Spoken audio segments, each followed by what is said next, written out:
Thank you so much for joining us for CBN NewsWatch. I'm Ephraim Graham. Ahead today, Israeli forces pushing ahead into Gaza City, destroying what the defense minister calls the biggest terrorist location ever built, saying the entire city is a terrorist base. As Israel pushes ahead, President Joe Biden is asking Israeli Prime Minister Benjamin Netanyahu for a three-day pause in the fighting. We're going to hear what the Israeli leader is saying about that. And he's the #1 target on Israel's most wanted list, the man who orchestrated Hamas's murderous attacks on October 7th. We're going to bring you a look at who he is and where he may be. And our Studio 5 conversation with Andrew Lawler about his book, Under Jerusalem and the Dome Rock in the Holy City. Those stories and more today on CBN NewsWatch. This is CBN NewsWatch. We begin this half hour in Israel, where the Israeli forces are advancing deeper inside Gaza City, destroying the massive terrorist infrastructure Hamas has built for years. And as Israel's military is pushing ahead, Prime Minister Benjamin Netanyahu has received an appeal from President Joe Biden for a ceasefire. Chris Mitchell brings us the story now from Jerusalem.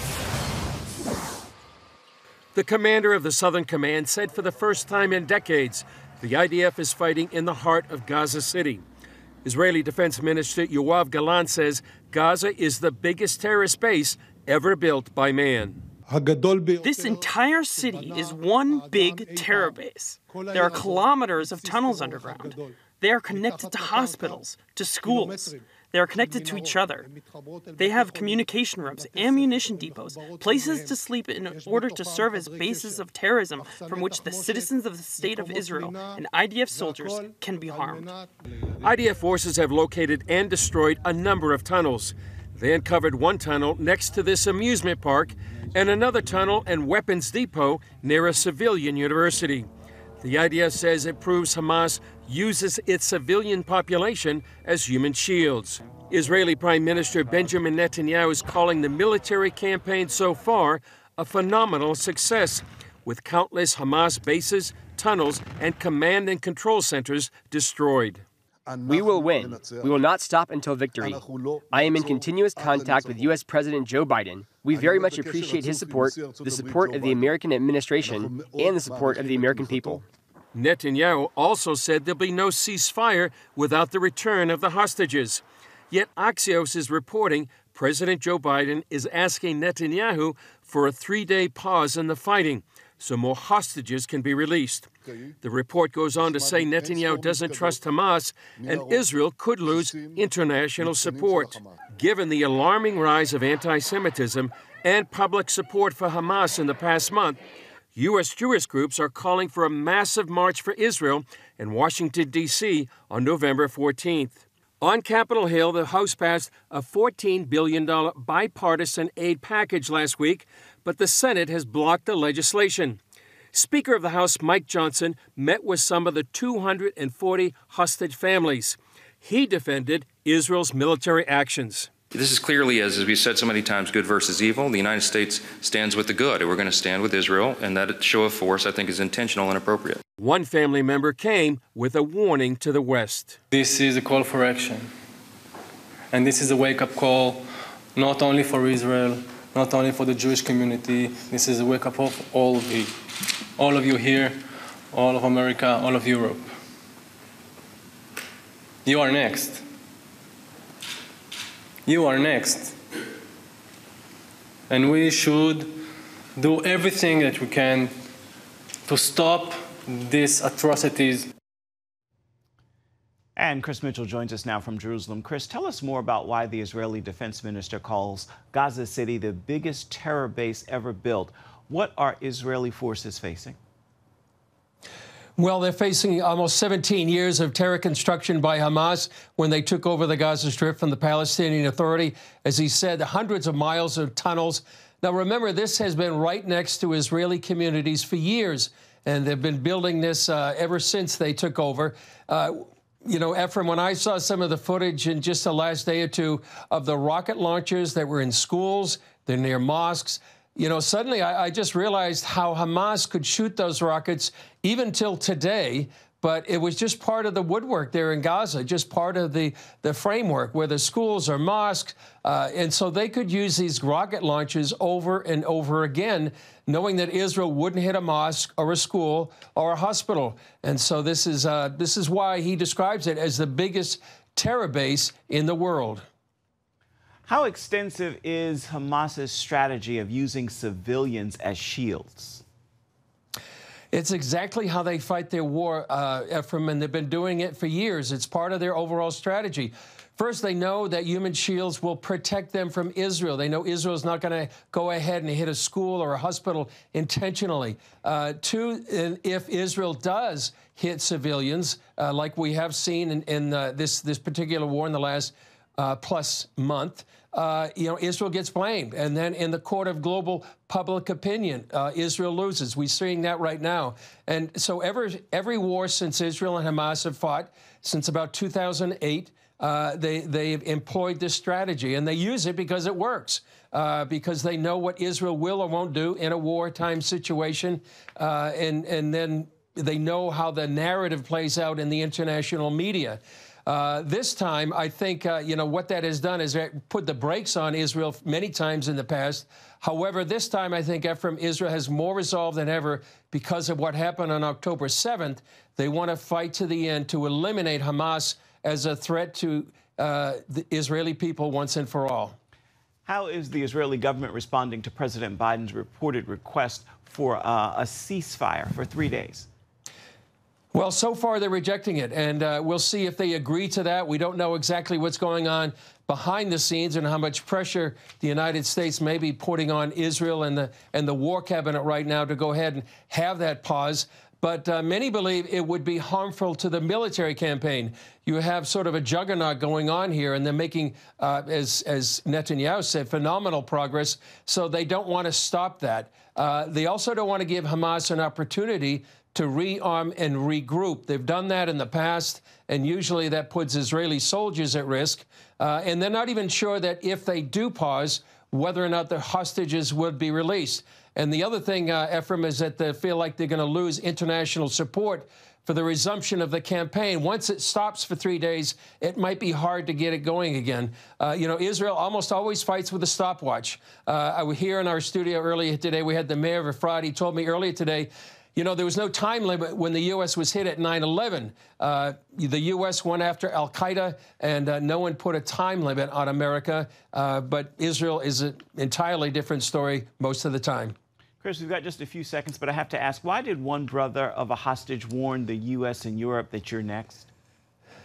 Well, because that's how many people over here believe it's true. We've heard that over and over. We've heard there's an open border on our southern border. And we don't know how many Hamas members may have come through. And that's why many prayer leaders that I've been talking to, putting out a 911 prayer call for intercessors to pray for Psalm 91 protection over America. The verse says, "He that dwells in the shelter of the Most High will abide under the shadow of the Almighty." And so that's what many people are praying for America. And that's what Israelis saying we need to do. That's our prayer indeed. Our CBN News Middle East Bureau Chief, thank you so much. And always, please remain safe. We're continuing to pray for you as well. Coming up, he was the man behind Hamas's terrorist attacks against Israel on October 7th. Now, he is the top terrorist on Israel's most wanted list. We're going to bring you the story of Yahya Sinwar when we come back. Stay with us. He's the top terrorist on Israel's most wanted list, the man who orchestrated Hamas's murderous terrorist attacks on Israelis on October 7th. George Thomas brings us a look at the man who's been called a butcher. A murderer and terrorist, notoriously wanted by Israeli security, Yahya Sinwar is the leader of Hamas terrorist organization in Gaza. 9 days after Hamas's terror attacks, the IDF put out this video declaring Yahya Sinwar Israel's most wanted man. The IDF considers Sinwar a direct enemy of the state of Israel, and his genocidal terrorist organization, Hamas, is a threat to the entire world. In 2015, the State Department designated Sinwar as a terrorist. 2 years later, he became chief of Hamas in the Gaza Strip. Israel says Sinwar has repeatedly called for the death of Israelis. سيهاجم شعبنا كل المستوطنات مرة واحدة. سيجد كل واحد منهم إما سكينا يطعن به أو سيارة يدهس بها أو زجاجة حارقة يشعل بها قلوبكم. Days after the October 7th attacks, Israel put Sinwar on a kill list, accusing him of masterminding the attacks. Prime Minister Benjamin Netanyahu says Sinwar is now a dead man walking. The Hamas terrorist organization has no boundaries. Israel's citizens witnessed this firsthand on October 7th, when they saw the murders, abuse, brutality, rape, kidnapping, and other atrocities conducted by the terrorists. Hamas leadership is responsible for this. And we will get to them, we will get to Yahya Sinwar, and we will eliminate him. Israel's defense minister telling Gazans that if they want the war to end soon, they should help find and kill the 61-year-old Palestinian dubbed Gaza's bin Laden. Hamas, an Iranian proxy, sent thousands of its fighters across the Gaza border that Saturday morning, a month ago, into some 20 towns and villages here in southern Israel, killing more than 1,400 people. Days later, Israel launched Operation Swords of Iron, vowing to eliminate the terror group from the coastal enclave. One thing I can say to the citizens of Israel at the end of the war, there will no longer be Hamas in Gaza. There will be no security threat from the Gaza Strip to Israel. And Israel will have complete freedom of action to carry out any security actions it needs against anyone who threatens us. This week, Netanyahu compared Sinwar to Hitler, accusing him of hiding in a bunker while his people in Gaza suffer. Yahya Sinwar hides in his bunker and lets the Hamas field commanders die in the field. In our forces, our commanders head to the front line, leading their troops, charging forward and making real achievements in the field.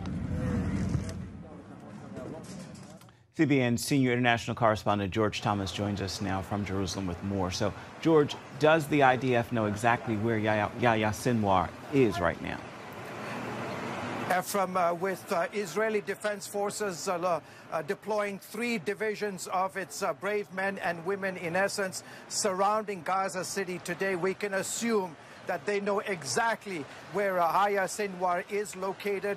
The sort of public relations memo that has gone out on the elimination of this individual has been very clear. 9 days after the October 7th attacks, Israel's Minister of Defense Gallant saying just in the last 24 hours that in essence he has been cut off from his lower commanders, and in essence making fun of him that he's holed up in a bunker, basically unable to communicate with his field commanders. But the assessment is that Israel knows exactly where he is, and the area of the target area in essence is Gaza City. We're not talking about a very large space of territory, so we can assume that the IDF knows exactly where he is today. You've been on the ground now for about 2 weeks. What's your assessment of Israel's military operation thus far? Look, I mean, if we take the study written back in 2014, where the army told the Israeli government that that if the IDF were to go into this Mediterranean conclave, they would face a tremendous challenge. They said upwards of 700 IDF soldiers would be kidnapped by Hamas. They would lose countless personnel in their attempt to take over the city. But now, 2 weeks into the urban warfare, Israel has only lost 32 of their men. The majority of the 300-plus soldiers who died on October 7th. The assessment as of today is that Israel is absolutely decimating Hamas. I mean, we haven't seen any kind of surprise attack since the ground invasion began 2 weeks ago, at least up until right now. And the assessment is that Israel is doing an amazing job on the battlefield. They are continuing, they, in essence, control it. I mean, every time Hamas comes out of their tunnels, they pop a rocket, 5, 6, 7. They really don't injure so many Israelis here. The IDF, the Iron Dome is obviously deployed. But the assessment is that Israel is doing really, really well compared to the prognostications 3-4 weeks ago of what a ground invasion would look like. Keep in mind, Benjamin Netanyahu said this is the very first time that the IDF is in the heart of Gaza City. You've been talking to a member of the IDF's elite special forces unit that is tasked with destroying Hamas's network of terror tunnels. What is he telling you? Yeah, we'll have that story on tomorrow's 700 Club. But Chaim Mailspin basically is a member of the Special Operations Engineering unit that their main job is to demolish buildings, to demolish these tunnels. And he talked to us the intricate 500 kilometers worth of tunnels that, in essence, if you look at the map of the Gaza Strip, the majority of them up in the northern part and the southern part of the Gaza Strip. There is some in the middle of the strip, but they are going tunnel to tunnel, shaft to shaft. And as they go, in one particular story, one particular incident, I'll show it on tomorrow's 700 Club, they went into an apartment and they found the tunnel in the middle of someone's dining room, right underneath the dining room table. In essence, you see the kind of challenges that they're going to face in trying to identify these various shafts. All right, George Thomas reporting for us. Thank you so much. Back here at home, the House of Representatives voted late Tuesday to censure Democratic Representatives Rashida Tlaib over anti-Israel remarks. 22 Democrats joined Republicans in voting 234 to 188 to formally rebuke the Palestinian-American lawmaker from Michigan. Representative Tlaib has repeatedly made atrocious statements against our ally Israel and in support of Hamas, a terrorist group responsible for the largest massacre of Jews since the Holocaust. I'm the only Palestinian American serving in Congress, Mr. Chair, and my perspective is needed here now more than ever. I will not be silenced, and I will not let you distort my words. Friday, Tlaib defended a controversial phrase used by anti-Israel protesters, which calls for eradicating the Jewish nation. And coming still ahead, our Studio 5 interview with Andrew Lawler about his book, Under Jerusalem, and the contentious flashpoint in Israel, the Dome of the Rock. We'll be right back. Author and journalist Andrew Lawler has written for countless newspapers and magazines, including the New York Times and National Geographic. He's also the author of a new and timely book, Under Jerusalem. On the day of the attack, I sat down with him to discuss the book and his National Geographic article, Under the Dome, which shines a light on the Dome of the Rock in Jerusalem.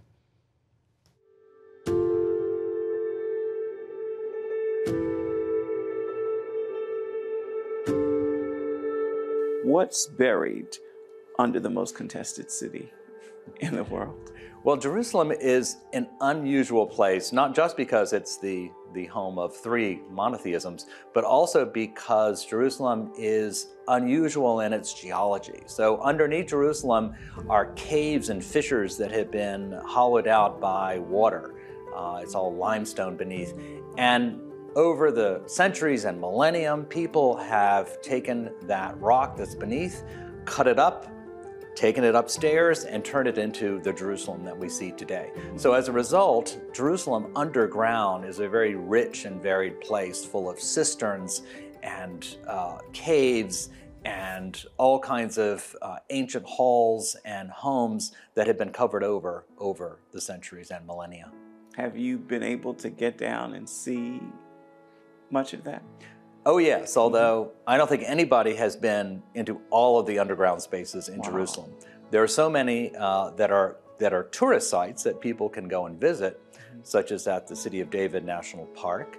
But there are also places in the old city, underneath Arab shops, underneath Jewish homes, where you can go below and find amazing remains that date back thousands of years. Take me inside the National Geographic cover story. What inspired that, and what's been the response? Let's start with the Temple Mount. The Temple Mount is like a rectangular box, and for at least 3,000 years, people have been worshiping there. So it's a very sacred place. And I was interested in the history of this place, and particularly the one most famous building that sits on top of it today, and that is the Dome of the Rock. It's sacred to Jews and Christians and Muslims. They all have different stories about what happened there, and we don't really know for sure.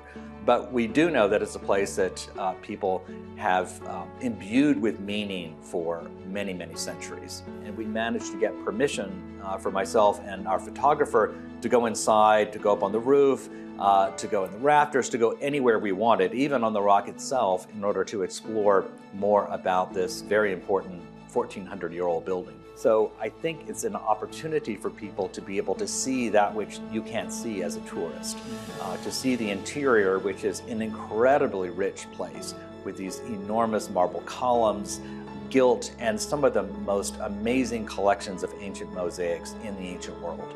And most of it's still intact. It's really a miracle that in a place like Jerusalem that has seen so much violence and invasions and difficulties, that this building still remains.